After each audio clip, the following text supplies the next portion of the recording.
अच्छा, तो पहले गवर्नमेंट असिस्टेंस को डिस्कस करते हैं थोड़ा सा। सही है। असिस्टेंस बाय गवर्नमेंट जो होती है ना, कि हुकूमत आपको किसी भी किस्म का कोई इकोनॉमिक बेनिफिट अगर देना चाहती है तो उसको कहते हैं गवर्नमेंट असिस्टेंस। असिस्टेंस देखो हेल्प को कहते हैं ना।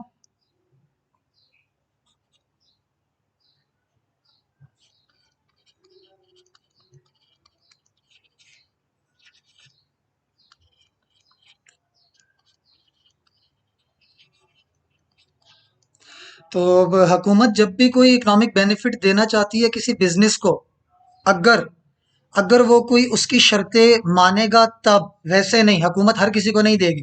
पहले वो अपनी शर्तें मनवाएगी कुछ। वो क्या है मैं बताता हूँ।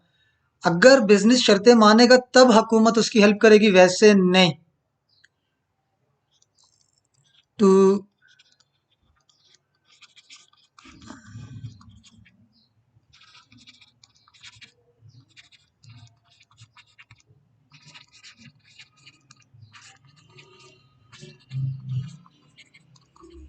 अगर स्पेशल कोई स्पेसिफिक क्राइटेरिया मीट करेंगे हम लोग, तो तब भी हुकूमत हमारी मदद करेगी। जैसे कि कोई फ्री मार्केटिंग की एडवाइस दे दी कि भाई इस तरह इश्तिहारबाजी नहीं करो, ऐसे करो। सही है, हुकूमत अपने मुल्क में बिजनेसेस को प्रमोट करती है ना, क्योंकि ताकि इकोनॉमी अच्छी हो पूरे मुल्क की। तो वो इस तरह के काम करती है कि जो बिजनेस उनको लग रहा हो कि भाई उसमें थोड़ा कोई पोटेंशियल कम है, पोटेंशियल है बट वो कर नहीं रहा उस तरह से, तो फिर वो क्या करती है, हुकूमत उसकी मदद करती है, राइट डायरेक्शन दिखाती है। तो जैसे कोई फ्री मार्केटिंग की कोई एडवाइस दे दी, कोई इंटरेस्ट फ्री लोन दे दिया। इंटरेस्ट फ्री लोन मतलब 200 मिलियन लोन दिया, 200 मिलियन ही वापस ले लिए, एक्स्ट्रा पैसे नहीं लिए। सही हो गया। जैसे कि लोकल एरिया में ऑपरेटिंग का लाइसेंस दे दिया कि भाई इधर भी सेल किया करो, एक्सपोर्ट तो करते हो, इधर भी किया करो। तो ये हुकूमत इस तरह से अपने मुल्क में बिजनेसेस को प्रोमोट करती है, थोड़ा सा हेल्प करती है उनकी। लोकल एरिया ऑपरेटिंग लाइसेंस उनको अलाउ कर दिया, पहले नहीं दे रहे थे। बात समझ आई है?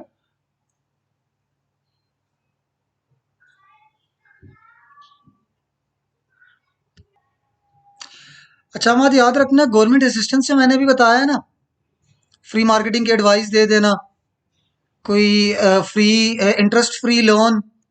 सही है, interest free loan, free marketing की, लोकल एरिया में ऑपरेट करने का लाइसेंस अलाउ कर देना।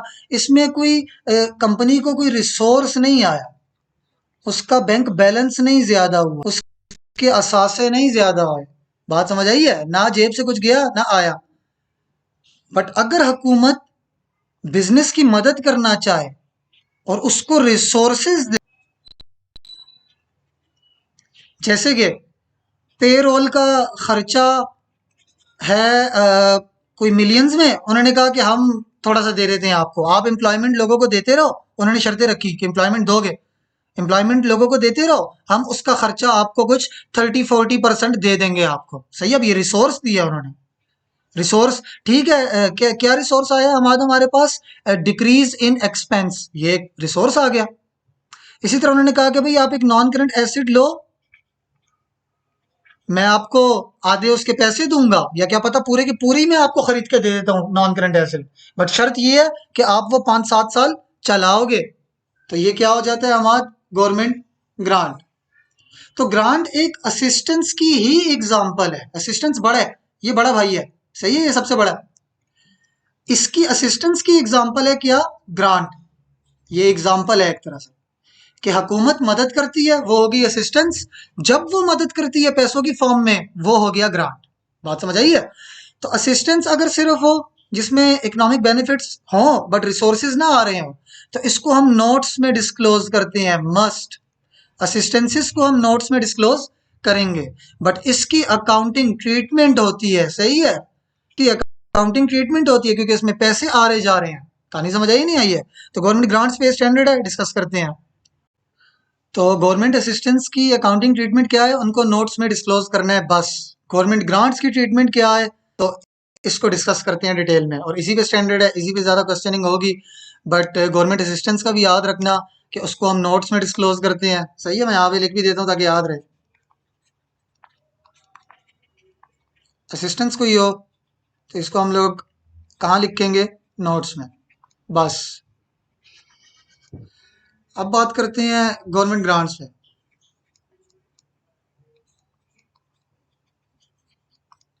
सबसे पहले तो मैंने ऑलरेडी बता भी दिया थोड़ा सा, बट बता देता हूँ कि दो तरह के ग्रांट्स होती हैं। एक रिलेटेड टू एक्सपेंसेस, हमें हुकूमत कहती है कोई खर्चा करो, मैं उस खर्चे में कमी दे दूंगा तुम्हें। और एक होता है related to non current assets. हुकूमत कहती है असासा लो, तो मैं तुम्हें उस असासे की कीमत में कमी या पूरे का पूरा असासा ही मैं तुम्हें खरीद के देती हूँ। 100% भी ग्रांट, 10% भी मिल सकता है, 100% भी मिल सकता है। इधर भी सेम केस, मतलब कि कुछ भी वो ग्रांट दे सकती है, उसकी मर्जी है। वो बोले मैं 5% देती हूँ सिर्फ, वो बोले मैं 99% देती हूँ, 1% तुम खुद कर लेना, तो ये ग्रांट है। सही है। तो इसको कहते हैं रेवेन्यू ग्रांट। देखो, रेवेन्यू एक्सपेंडिचर के अगेंस्ट जो हुकूमत हमें छूट देती है वो रेवेन्यू ग्रांट है। और कैपिटल एक्सपेंडिचर के अगेंस्ट जो देती है वो कैपिटल ग्रांट है। सही हो गया। इनकी अकाउंटिंग ट्रीटमेंट्स देखते हैं। अकाउंटिंग ट्रीटमेंट्स पे जाने से पहले रिकॉग्निशन क्राइटेरिया, कि कब एक कंपनी अपनी किताबों में ग्रांट लिख सकती है, उससे पहले नहीं लिख सकती। नंबर वन, कि हम लोग हुकूमत की शर्तों के साथ कंप्लाई करेंगे। सही है।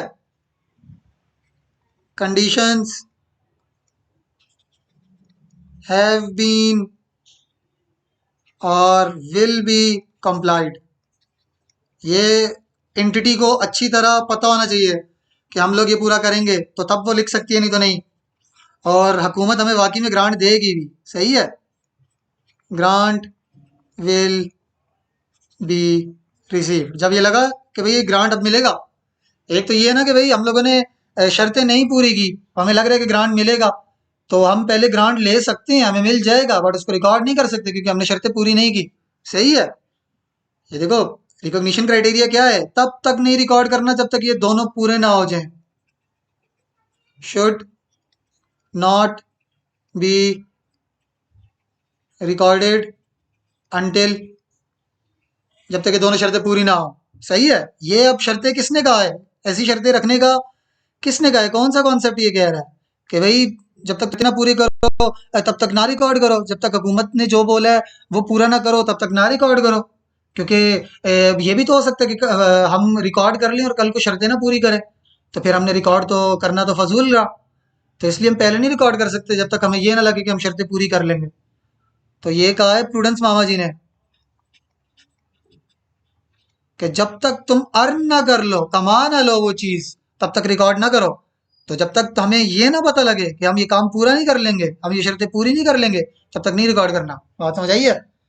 तो ये एक जनरल रिकॉग्निशन क्राइटेरिया है। जब ये लगे हमें कि ये पूरा होगा, तो फिर हमने क्या करना है? ग्रांट ख्वा इससे रिलेटेड हो या इससे रिलेटेड हो, जाता किधर है? एक तरह से वो जाता P&L में ही है, इनकम ट्रीट होता है। सही है। इनकम, इनकम ट्रीट किया जाएगा P&L में। ओसीआई का नाम मेरे मुंह से नहीं सुनेगा। सही है। इस स्टैंडर्ड में, इस ये जो मैं अकाउंटिंग ट्रीटमेंट F7 की बताऊंगा, इसमें ओसीआई का नाम नहीं सुनोगे मेरे मुंह से। तो P&L में ही जाता है ग्रांट। सही है। किस तरह जाता है अभी वो मैंने नहीं बताया। तो एक्रूअल कॉन्सेप्ट कहता है कि सारे के सारे ग्रांट को एक ही साल में ना ले जाना। Should be matched with related expenses, जिस साल में खर्चा जा रहा है उसी साल में उसकी इनकम भी जाए। मैच्ड विद एक्सपेंसेस, जब जब वो खर्चा जाएगा तब तब ये इनकम भी जाएगी। सही है। हुकूमत ने जो इनकम दी है हमें खर्चे के अगेंस्ट, अब वो किस तरह जानी है तो उस पर बात करते हैं। तो सबसे पहले अकाउंटिंग ट्रीटमेंट डिस्कस करते हैं ग्रांट रिलेटेड टू एसेट्स, जो सबसे ज़्यादा इंपॉर्टेंट है।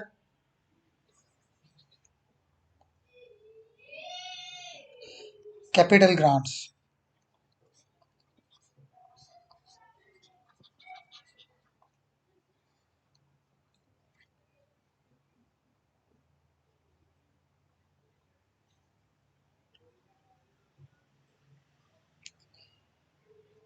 फॉर एग्जांपल,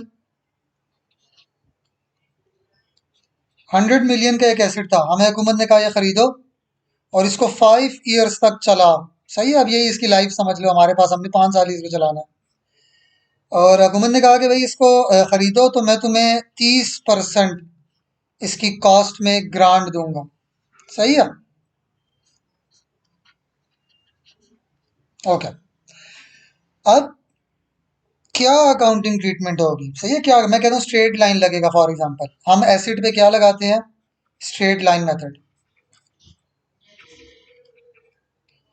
ओके, अब क्या अकाउंटिंग ट्रीटमेंट हो सकती है?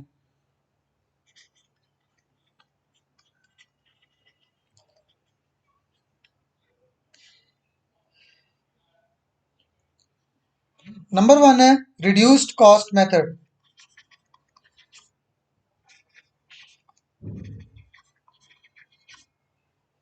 इसमें हम लोग क्या करते हैं? एसिड को रिकॉर्ड ही रिड्यूस्ड वैल्यू पे करते हैं।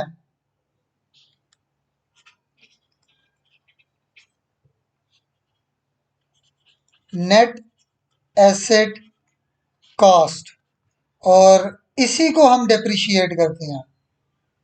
नंबर वन, रिकॉर्ड करेंगे नेट एसिड की कॉस्ट। ये क्या है मैं बताता हूँ। नेट एसिड की कॉस्ट मीन्स के ग्रांट को फौरन कॉस्ट में से माइनस करके रिड्यूस्ड वैल्यू पे एसिड को रिकॉर्ड करो। रिड्यूस्ड कॉस्ट मेथड, रिड्यूस्ड कर दो, कम कर दो उसकी कॉस्ट।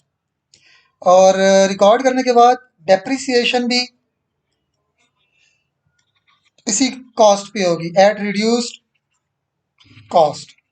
तो पी एंड एल में रिड्यूस्ड खर्च आ जाएगा ना, तो इसका मतलब है हुकूमत की इस मदद की वजह से हमारा डेप्रिसिएशन चार्ज कम हो गया। मतलब कि हर साल पी एंड एल में डेप्रिसिएशन तो जा रही है, साथ में थोड़ा थोड़ा ग्रांट भी जा रहा है। सही है, थोड़ा थोड़ा ग्रांट भी जा रहा है इसका मतलब। तो हर साल डेप्रिसिएशन इसीलिए रिड्यूस्ड है ना, क्योंकि थोड़ा थोड़ा ग्रांट भी जा रहा है। देखो, हम लोगों ने नॉन करंट एसिड को डेबिट करना है इनिशियली 100 मिलियन। हमारी जेब से पैसा निकला था 100 मिलियन। हमें हुकूमत ने ग्रांट दे दिया इस पे 30%। हुकूमत की तरफ से ग्रांट आया 30 मिलियन, और मैंने कहा है इस ग्रांट को क्या लिखो, एसिड की कॉस्ट में से कम कर दो। तो नॉन करंट एसिड, ये जो ऊपर लिखा है ना नॉन करंट एसिड, ये वाला, इसको कम कर देंगे। सही हो गया। ये अब इनिशियल पहले दिन हम लोगों ने ये एंट्री की है ग्रांट की, पहले दिन इनिशियल। अब ईयर एंड में क्या होगा?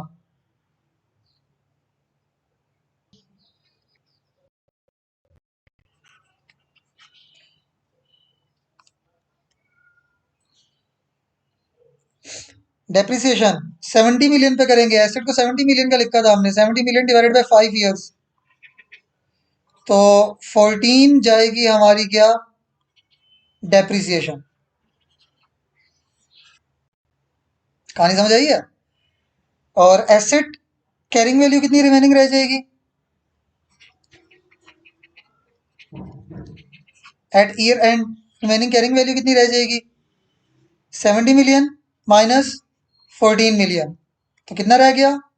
56 मिलियन का एसेट रह जाएगा हमारे पास। सही है। ये था रिड्यूस्ड कॉस्ट मेथड, जिसमें रिड्यूस्ड डेप्रिसिएशन जाती है पी एंड एल में।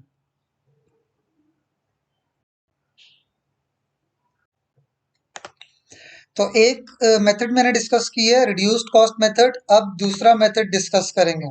सही है। और दूसरा मेथड है डेफर्ड इनकम मेथड। सही है, डेफर्ड इनकम मेथड। देखो, रिड्यूस्ड कॉस्ट मेथड में हम लोगों ने क्या किया है? अभी अभी हम लोगों ने एसिड की कॉस्ट में से माइनस कर दिया था ग्रांट को। और मैं कहता हूँ कि मैं एसिड को फुल प्रेजेंट करना चाहता हूँ और ग्रांट को कहीं पे सेपरेटली प्रेजेंट करना चाहता हूँ, तो उसको कहते हैं डेफर्ड इनकम मेथड। अब ये क्या है मैं बताता हूँ।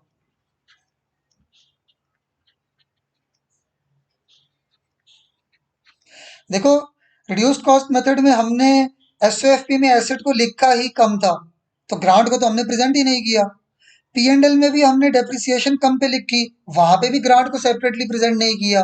अब ये वाला मेथड इसको सेपरेट सेपरेट प्रेजेंट करेगा। इसमें भी एंड आंसर सेम ही होगा, बट इसकी प्रेजेंटेशन और होगी। इसने क्या करना है कि शुरू में एसिड को फुली रिकॉर्ड करना है।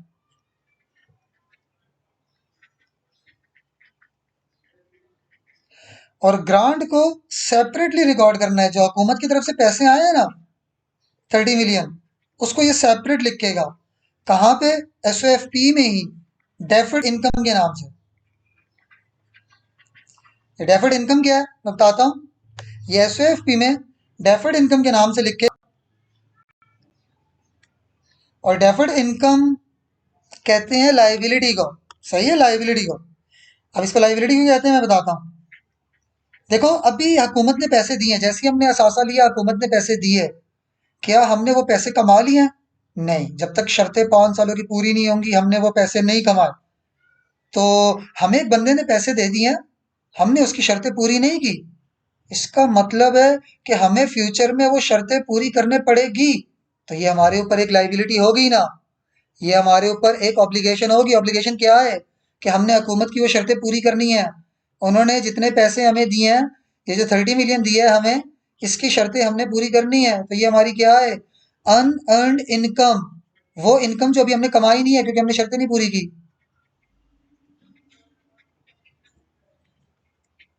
तो ये अभी तो क्या है, हमारे ऊपर एक कर्ज है, उधार है।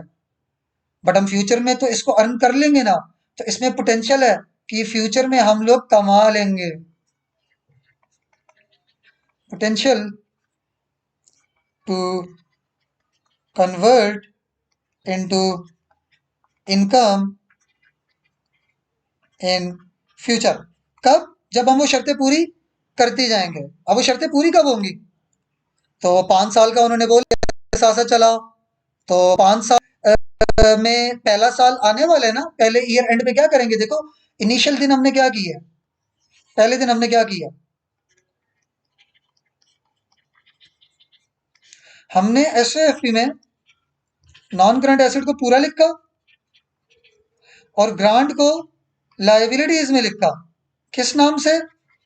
डेफर्ड इनकम के नाम से। सही हो गया। हमने कहा कि ये लाइबिलिटी है और इसको हम फ्यूचर में इनकम बनाएंगे। अब कैसे? जब पहला ईयर एंड आएगा, ये पी एंड एल में जाएगी ना, डेप्रिशिएट होगी 5 ईयर्स पे। कितनी आएगी डेप्रिसिएशन? 20 मिलियन। ये भी पी एंड एल में जाएगा। मैंने कहा है ना इसमें पोटेंशियल है, ये फ्यूचर में इनकम बनेगा। तो इसको अभी हम इनकम बनाएंगे पी एंड एल में। क्यों? क्योंकि हमने कहा था कि हमने हुकूमत से पैसे ले लिए, हमने उनकी शर्तें पूरी नहीं की। तो पहला साल आ गया है ना, पहला ईयर एंड आ गया है। अब तो शर्तें पूरी हो रही है ना, 1 साल की तो शर्त पूरी हो गई है। तो जिस तरह 5 सालों में से 1 साल की इसको डेप्रिशिएट की है, तो 5 सालों में से 1 साल की इसको इनकम बना दो। तो इसको भी 5 साल पे एमोल्टाइज करो, इसकी इनकम को वहां लेके जाओ पी एंड एल में। तो 30 डिवाइडेड बाय 5, 6 मिलियन इनकम गया और ये एक्सपेंस गया पी एंड एल पे। तो net effect P and L में कितना आ रहा है? 14। तो इस क्वेश्चन में भी डेप्रिसिएशन 14 ही आई थी हमारी इस मेथड में। ये देखो रिड्यूस्ड कॉस्ट वाले में, और इस डेफर्ड इनकम वाले में भी डेप्रिसिएशन पी एंड एल में नेट इफेक्ट डेप्रिसिएशन 20 ही है इसमें, इसमें 20 है डेप्रिसिएशन, बट नेट इफेक्ट कितना है? 14। बात समझ आई है? ईयर टू में क्या होगा? डेफर्ड इनकम वाले में ईयर टू में क्या होगा देखो, बल्कि पहले ईयर एंड पे क्या हुआ था, फर्स्ट ईयर एंड पे क्या हुआ था, मैं यहाँ समरी बनाता हूँ।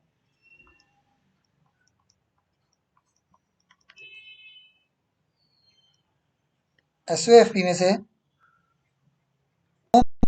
मिलियन में से हमने बी पी एंड एल में भेज दिया।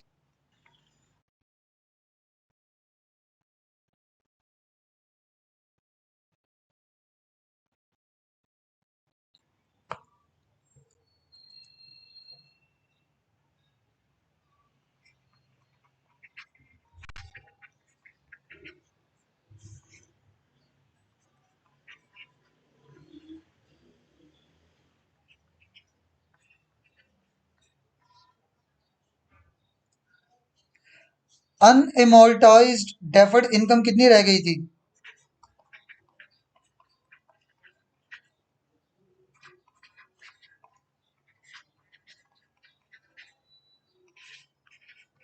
ये फर्स्ट ईयर एंड पे अच्छा है एसओएफपी मैंने बनाई है। और फर्स्ट ईयर एंड पे पी एंड एल में क्या गया था? डेप्रिसिएशन फुल और ग्रांट भी सेपरेटली प्रेजेंट हुआ है।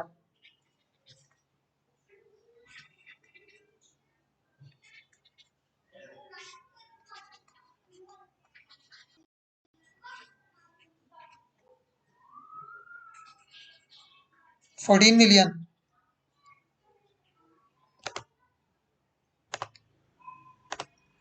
अब ईयर 2 में क्या होगा?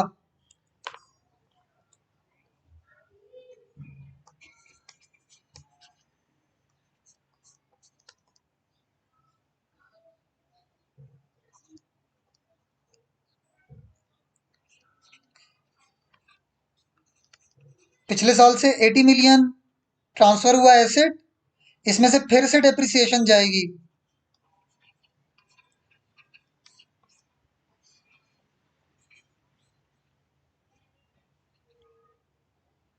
और यहाँ पे ग्रांट कितना रहता था? 24, 30 में से 6 लेके गए थे ना, अभी फिर 6 लेके गए जाएंगे।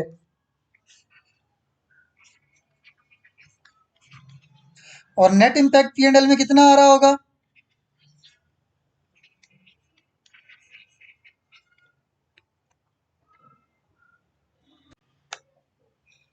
मैं इन दोनों मेथड्स की एक और एग्जांपल देता हूँ, सही है? इन दोनों मेथड्स की एक और एग्जांपल देता हूँ अभी।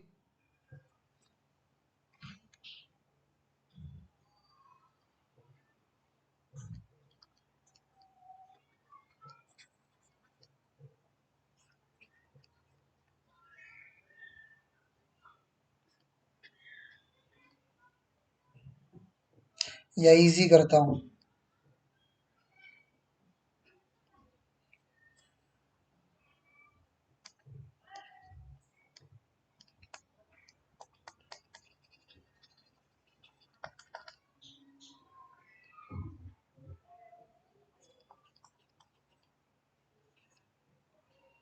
और ग्रांट हमें मिला है और हमारी कंपनी की पॉलिसी है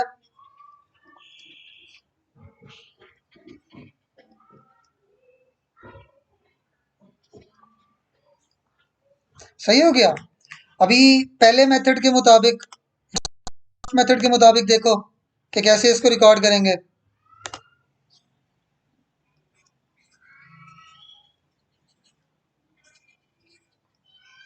हम एसेट को रिकॉर्ड ही इनिशियली कम वैल्यू पे करेंगे।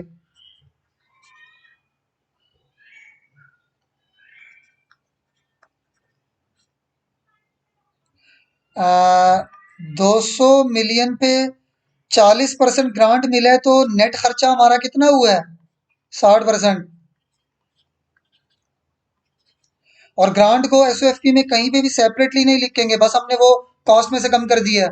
ग्रांट हमें देखो कितना मिला है, इसका 40% 80 मिलियन, हमने 80 मिलियन 200 में से हटा दिया तो कितना हमने लिखा है? 120 मिलियन। बस ग्रांट को कहीं पे भी सेपरेटली शो नहीं करना, हमने हमने डिलीट कर दिया हो, नेट ऑफ कर दिया। और P&L में ईयर एंड पे कितना जाएगा?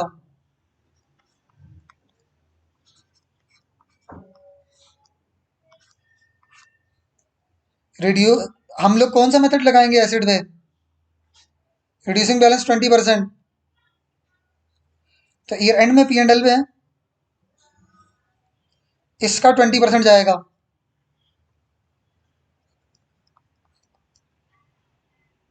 1/24। देखो अगर हम लोग ये ग्रांट ना मिलता तो 200 मिलियन का खर्चा करना पड़ता ना, तो 200 मिलियन का 20% जाता कितना? 40। 40 मिलियन जाता फिर डेप्रिसिएशन। बट अभी कितना गया है? 24 मिलियन कम। बात समझ आई है? तो हुकूमत ने हमें रिसोर्सेज दी हैं। डेफर्ड इनकम मेथड,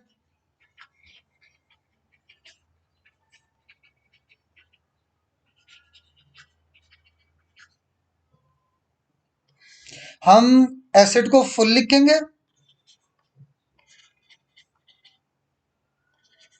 और ग्रांट को सेपरेट लाइबिलिटीज में।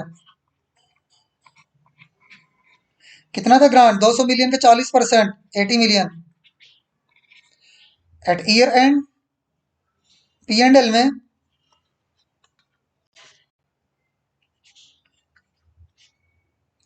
ये जाएगा पूरा डेप्रिशिएट हो गए, फुल डेप्रिसिएशन वहां प्रेजेंट करेंगे हम। यहाँ रिड्यूस डेप्रिसिएशन हमने प्रेजेंट की थी, यहाँ पे फुल करेंगे। 200 मिलियन का 20% रिड्यूसिंग बैलेंस, तो 40 मिलियन आएगी डेप्रिसिएशन। ग्रांट को भी एमोर्टाइज करके इनकम बनाएंगे। 80 मिलियन का भी 20%। देखो जो इसका डेप्रिसिएशन का पैटर्न है वही इसका भी इनकम का भी रिकॉग्निशन का पैटर्न होगा, सेम मेथड लगाएंगे इनकम का भी। तो 80 मिलियन का 20%, 16 मिलियन ये इनकम है। तो ये एक्सपेंस है, ये इनकम है। तो ओवरऑल एक्सपेंस कितना जा रहा है, इसको नेट एक्सपेंस कहेंगे, इसको रिड्यूस डेप्रिसिएशन कहेंगे, इसको नेट एक्सपेंस कहेंगे। क्योंकि यहाँ पे डेप्रिसिएशन पूरी गई है, पूरी प्रेजेंट हो रही होगी, वहां पे नजर आ रही होगी 40 मिलियन लिखा हुआ है, बट नीचे ग्रांट इनकम लिखी हुई होगी 16 मिलियन की। तो हमारा नेट प्रॉफिट और लॉस स्टेटमेंट में कितना इम्पैक्ट जा रहा होगा, 24 मिलियन का।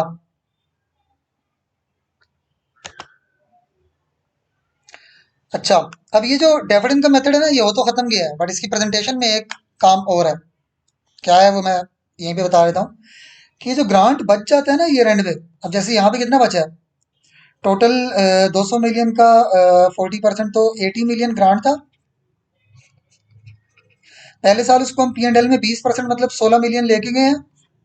तो पीछे रिमेनिंग ग्रांट कितना रह गया, अनएमोर्टाइज लाइबिलिटी जो है वो रह गई है 64 मिलियन की। तो ये अगले सालों में जाएगा 20-20% करके। तो ये क्या है, हमारी क्लोजिंग जो एस ओ एफ पी पे रह जाएगा, ऑब्लिगेशन है, सही है, लाइबिलिटीज में शो हो रहा होगा। अब हमने इसको ईयर एंड पे स्प्लिट करके लिखना है, सही है। स्प्लिट करके मुराद कि ये देखो ये ऑब्लिगेशन कितने सालों में पूरी होनी है। 5 साल अगर हुकूमत ने रखे हुए हैं, 1 साल गुजर गया, तो कितने सालों में ये बाकी का पूरा होना है, 4 साल रह गए हैं। तो 4 साल में से क्या 4 साल बाद ये इकट्ठा पूरा होगा, नहीं, हर साल थोड़ा थोड़ा होगा। जिस तरह इस साल थोड़ा हुआ है, अगले साल भी थोड़ा होगा। तो इसका मतलब है कुछ लायबिलिटी इसकी करंट है क्योंकि हर साल सेटल हो जाती है ना, कुछ नॉन करंट है। तो हमने इस 64 को 64 नहीं लिखना, ईयर एंड में एसओएफपी में लायबिलिटी को सिर्फ नॉन करंट लायबिलिटी में नहीं लिखेंगे, इसको हम स्प्लिट करके लिखेंगे, करंट और नॉन करंट में, जिस तरह वो लीज ऑब्लिगेशन में हम लोग करते हैं। तो कितना करंट होगा जो अगले साल P&L में जाना है,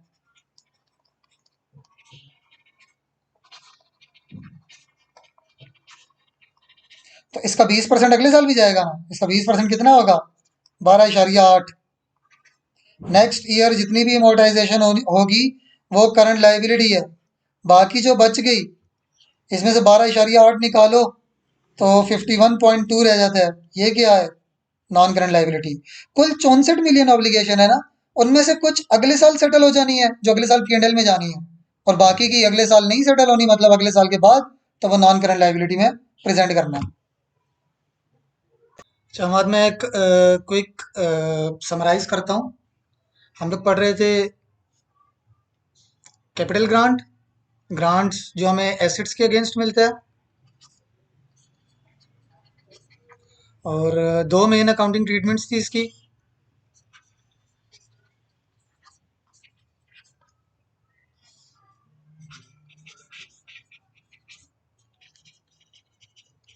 इसमें हम एसेट को रिकॉर्ड ही लोअर कॉस्ट पे करते थे,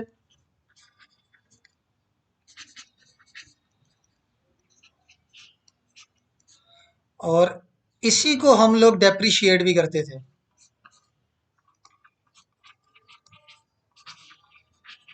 सही है। इस मेथड ने क्या किया, इसने इसको फुल कॉस्ट पे लिखा, और एसओएफपी में ही ग्रांट को डेफर्ड इनकम पे लिखा है सेपरेटली। ये डेप्रिशिएट करते हैं P&L में फुल,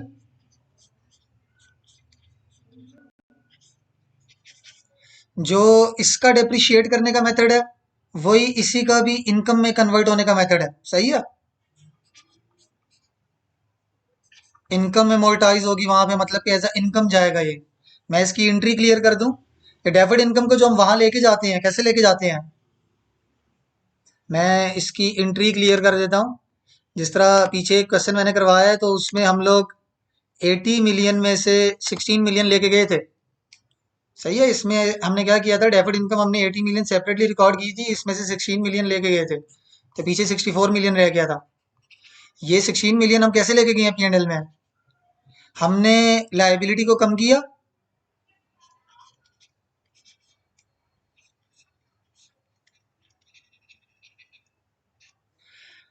और उसको कहाँ ले गए, P&L में एक्सपेंसेस को कम किया। सही है, एज अ इनकम ले गए हम इसको। तो ये इसकी एंट्री होती थी। फिर मैंने एक और बात बताई थी कि जो पीछे बच जाता है, इसको स्प्लिट करके लिखना होता है। करंट लाइबिलिटी कौन सी थी, नेक्स्ट ईयर जो P&L में जाना है। जो बच गया वो नॉन करंट लाइबिलिटी है।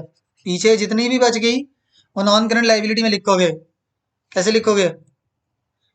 वो पिछले वाले क्वेश्चन में 20% रिड्यूसिंग लग रहा था ना, तो पहले साल के बाद 64 रह गया था, तो इस पे अगले साल 20% फिर जाएगा। तो इसका 20% 12.8 बनता था, 12.8। तो क्लोजिंग करंट लाइबिलिटी कितनी बनी थी उस वक्त, 12.8, और बाकी 51.2 नॉन करंट बची थी। तो इसको कैसे लिखेंगे?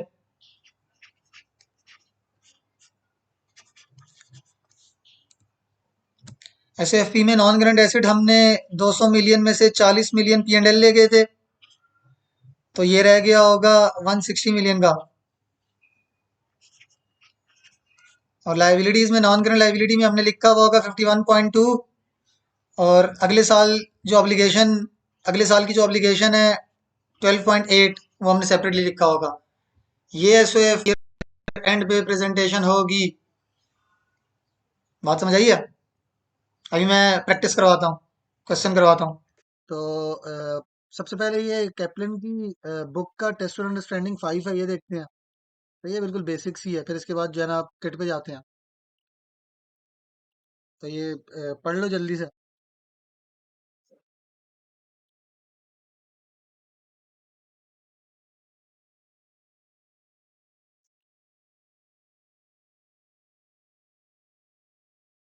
An entity opens a new factory and receives a grant of $15,000 in respect of capital equipment costing $100,000।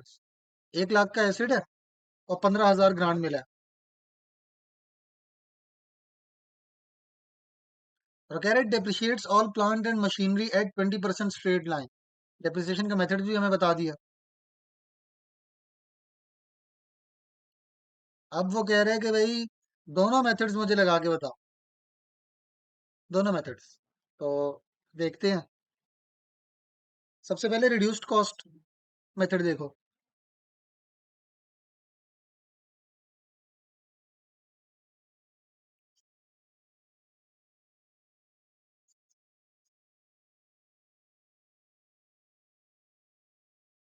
जो पहला साल होगा,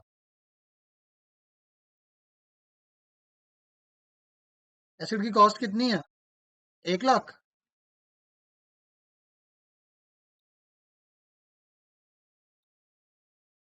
ग्रांट है हमारे पास 15,000।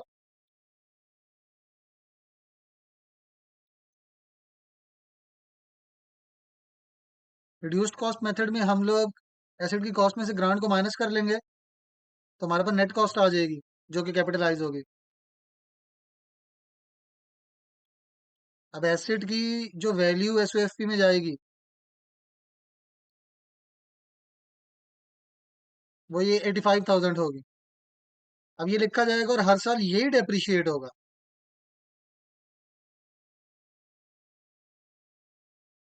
Straight line.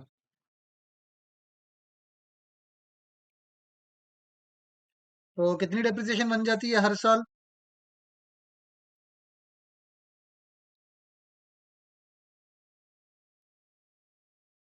I think 17,000।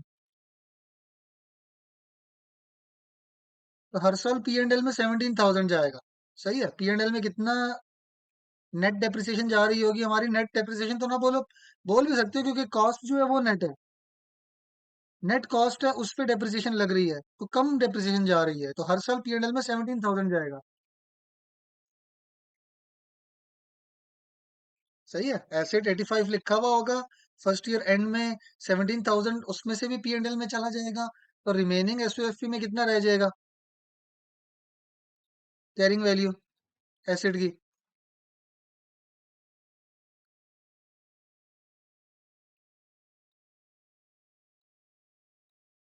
इसी तरह नेक्स्ट ईयर भी, क्योंकि स्ट्रेट लाइन है, नेक्स्ट ईयर भी 17,000 ही जाएगा।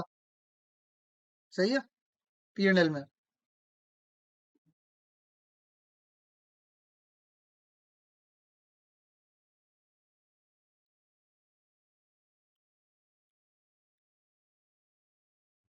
डेफर्ड इनकम मेथड में हम लोग कॉस्ट पूरी की पूरी लिखते हैं ऐसे की।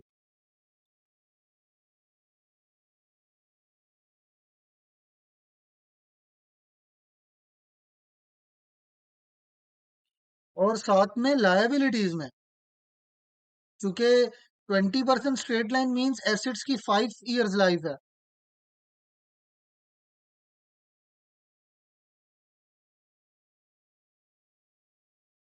15,000 डेफर्ड इनकम। ग्रांट को हम एज डेफर्ड इनकम लिखेंगे 15,000। अच्छा, अब जब ईयर एंड आएगा पहला, तो डेप्रिसिएशन होगी।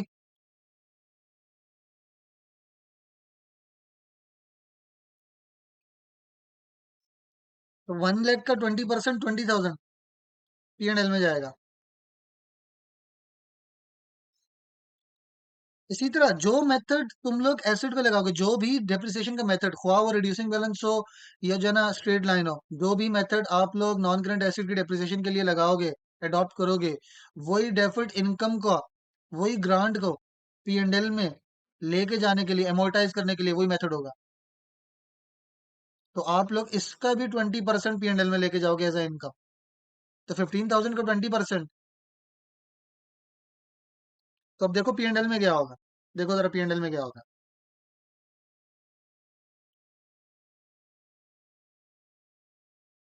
पी एंड एल में डेप्रिसिएशन आ रही होगी कितनी?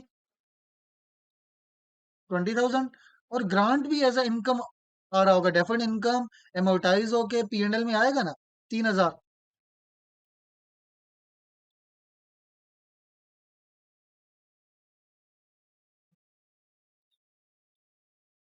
तो कितना पी एंड एल में नेट नेट इम्पैक्ट कितना जा रहा है डेप्रिसिएशन का?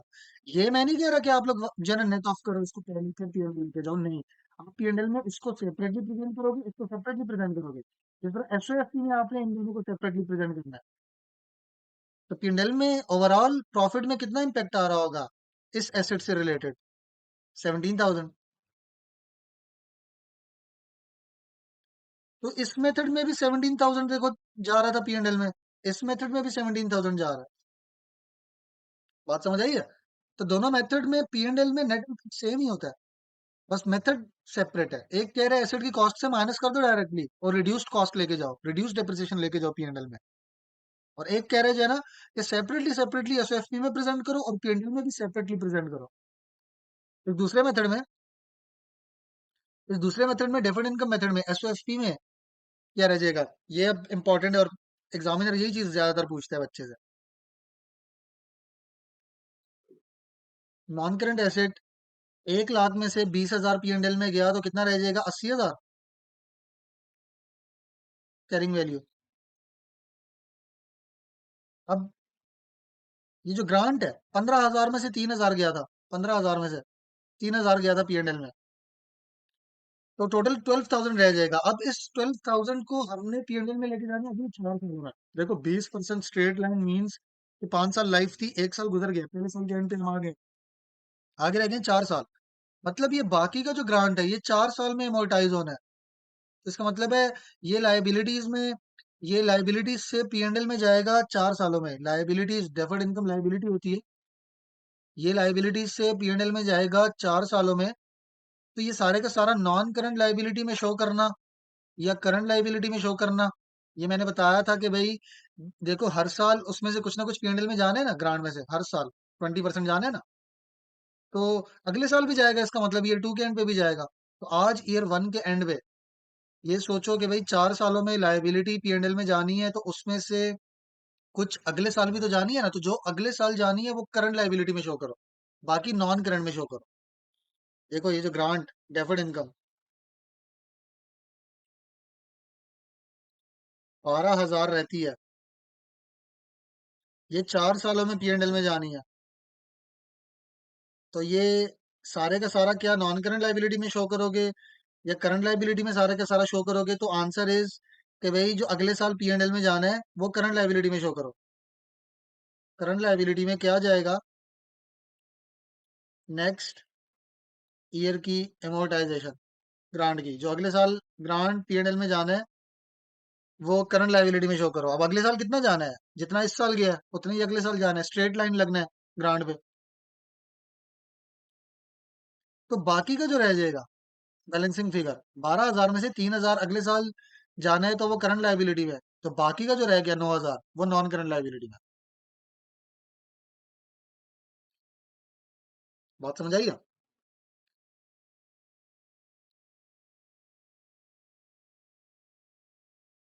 ये वाला क्वेश्चन देखो। ये कैप्लन की गेट का MCQ नंबर 4 है। देखो इस क्वेश्चन को।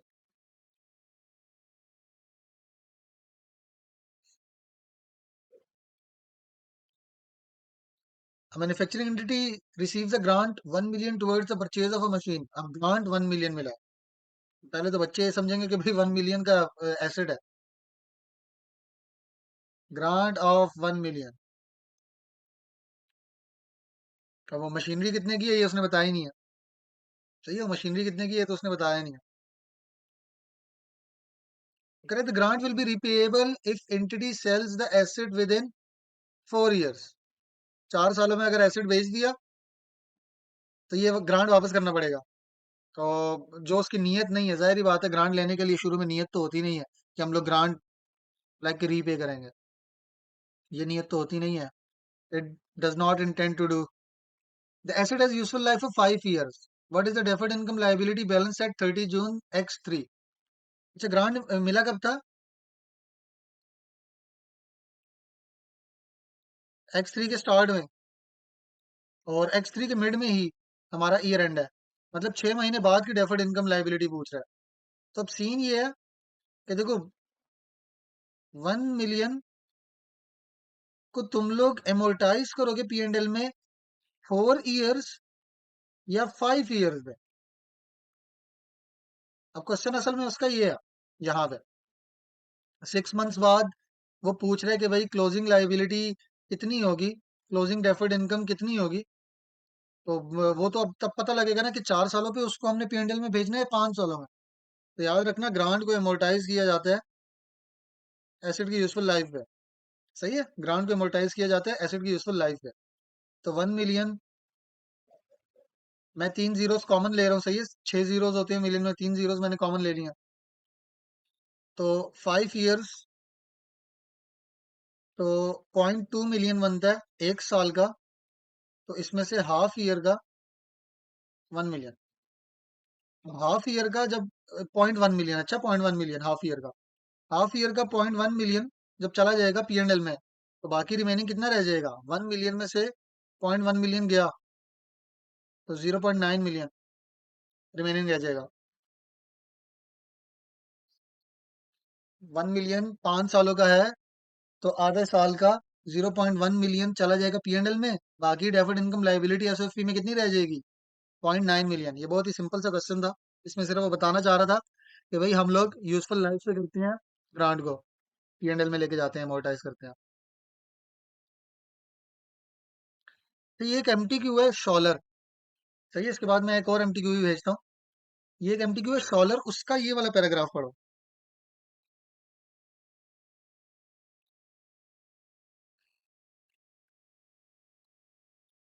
On 1 October X3 scholar received a grant of 1.2 million. और प्लांट की लाइफ कितनी है? 5 इयर्स। ओके। और कह रहे हैं हम लोग deferred income, deferred credit method, deferred income method इसे इस्तेमाल करेंगे इस पे। सही है, यूज करेंगे पॉलिसी इस ग्रांट पे। और नीचे क्वेश्चन इससे रिलेटेड मैंने कॉपी पेस्ट किया है। ये वाला क्वेश्चन देख लो। What is non current liability? Non current अब पूछ रहा है। सही है, अब पिछली बार पिछले क्वेश्चन में उसने करंट नॉन करंट की बात नहीं की, तो उसने कहा मुझे टोटल लाइबिलिटी बताओ। अब यहाँ पे वो नॉन करंट लाइबिलिटी पूछ रहा है इस वाले क्वेश्चन में। और किस दिन पूछ रहा है? मार्च में। X4। देखो X3 का अक्टूबर में हमें ये मिला ग्रांट, 6 महीने बाद पूछ रहा है कि नॉन करंट लाइबिलिटी कितनी होगी। तो ये तो बड़ा क्विक इसका आंसर निकल सकता है इस तरह से कि मैं 3 जीरोस कॉमन ले रहा हूँ। ये ग्रांट है हमारे पास 1.2 मिलियन।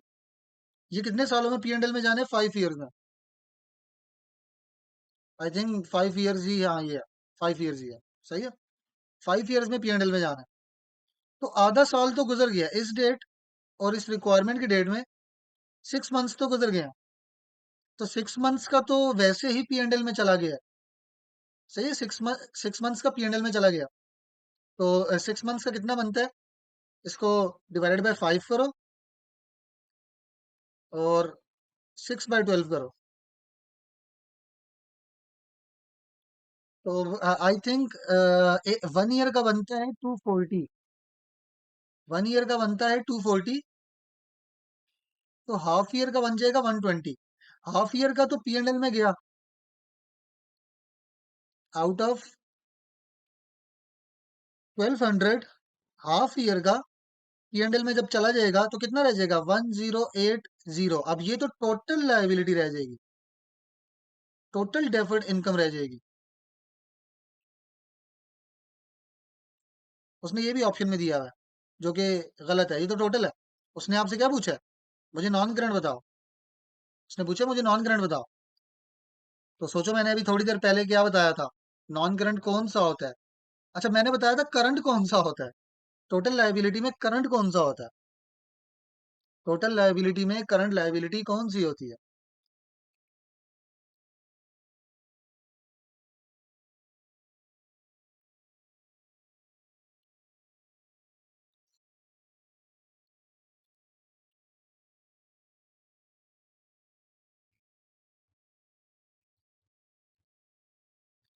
जो नेक्स्ट ईयर P&L में जाना है ना, वो करंट होती है। अब नेक्स्ट ईयर P&L में कितना जाएगा?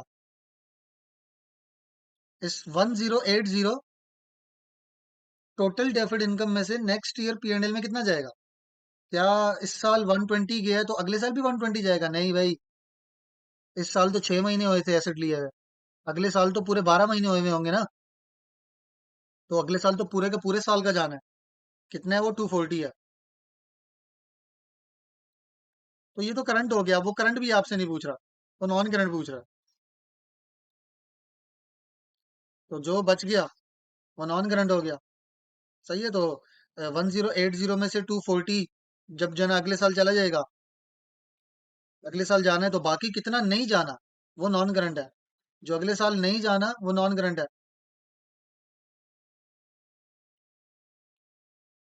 ये वाला ऑप्शन है।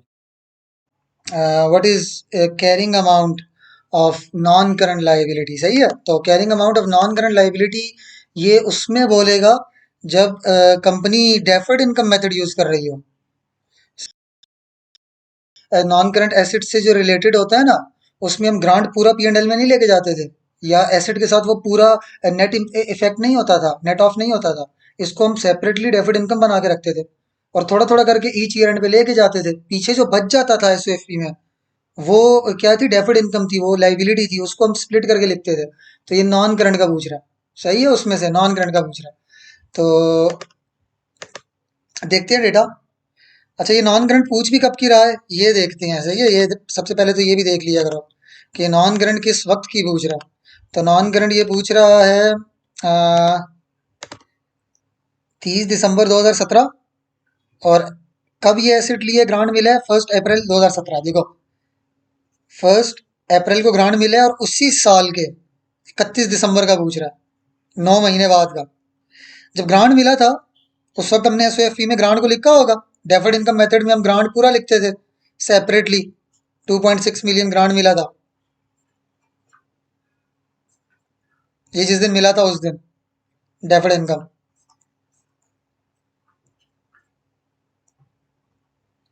अच्छा, अब जिस दिन ये मिला था ना ग्रांट, हमने इसको पूरा लिख दिया। एसिड को भी पूरा लिखा, मैं एसिड नहीं लिख रहा। सही है, मैं सिर्फ आंसर निकाल रहा हूँ इसका। हमने एसेट भी पूरा लिखा था, हमने लाइबिलिटी भी पूरी लिख दी, सेपरेटली लिख दिया। अब 9 महीने गुजर गए हैं, सही है, 9 महीने गुजर गए हैं, पहले साल के 9 महीने गुजर गए हैं। तो एसिड भी 9 महीने का डेप्रिशिएट होके गया होगा। उसने बताया हुआ है कि हम एसिड पे स्ट्रेट लाइन प्रो रेटा बेसिस पे लगाते हैं। मतलब अगर 9 महीने गुजरे हैं तो 9 महीने का ही लेके जाएंगे डेप्रिसिएशन। तो इधर से डेफिड इनकम भी P&L में कितनी जाएगी?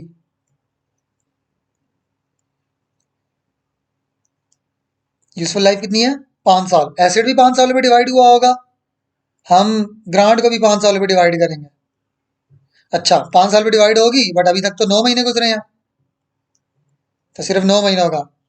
तो देखते हैं, 2600 डिवाइडेड बाय 5, ये बनता है 520। ये बनता है 520। एक साल की ग्रांट कितनी P&L में एज इनकम जानी चाहिए? 520। उसको 9/12 किया मैंने, तो बनता है 390। तो 2600 में से 9 महीने का, 5 साल के 9 महीनों का 390 P&L में गया। अब उसने ये नहीं पूछा P&L में कितना गया है, उसने ये नहीं पूछा। 12 महीनों का 520 बनता है, 9 महीनों का हम 390 ले गए, सही है। पीछे क्लोजिंग कितना बच जाता है, देखते हैं। 2600 में से 390 गया, क्लोजिंग बचता है 2210। 2210 क्लोजिंग बचता है पीछे। 2.6 मिलियन में से 2.210 मिलियन रह जाता है। उसने कहा है इसमें से मुझे नॉन करंट बताओ। अब नॉन करंट कैसे निकलेगा? अगले साल P&L में जाना है, जो अगले साल P&L में जाना होता है वो करंट होता है। इसमें से अगले साल P&L में कितना जाना है? इस साल 390 गया है, अगले साल कितना जाएगा? 390 तो भाई 9 महीनों का था इस साल, तो अगले साल तो पूरे 12 महीने का जाएगा। तो अगले साल जो जाना है,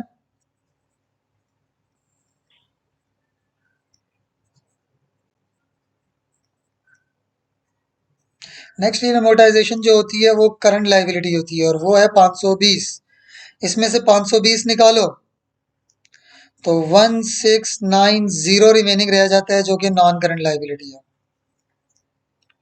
मैं इसकी जल्दी से समरी बताता हूँ। 2600 में ग्रांट मिला था, हमने उसको डेफर्ड इनकम लिखा, मतलब सेपरेटली लिखा। पहले ईयर एंड में से उसमें से कुछ जाएगा ना P&L में, तो वो 9 महीनों का गया है। कितना बनता है वो? 2600 को तकसीम करो 5 पे, मल्टीप्लाई बाय 9/12, तो 390 चला गया। जब 390 चला गया तो पहले ईयर एंड पे कितना रह गया पीछे? 2210। अब उस 2210 में से वो पूछ रहा है पहले ईयर एंड का, पहले ईयर एंड का वो नॉन करंट पूछ रहा है। तो पहले ईयर एंड में कुल कितना रह गया था, टोटल कितना रह गया था? 2210। उसमें से करंट कितना, जो अगले साल जाना है, 520। बाकी जो बच गया 1690, वो क्या है? Non current. तो ये ऑप्शन नंबर डी, 1.69 मिलियन। 1690 बनता है 1.69 मिलियन, सही है।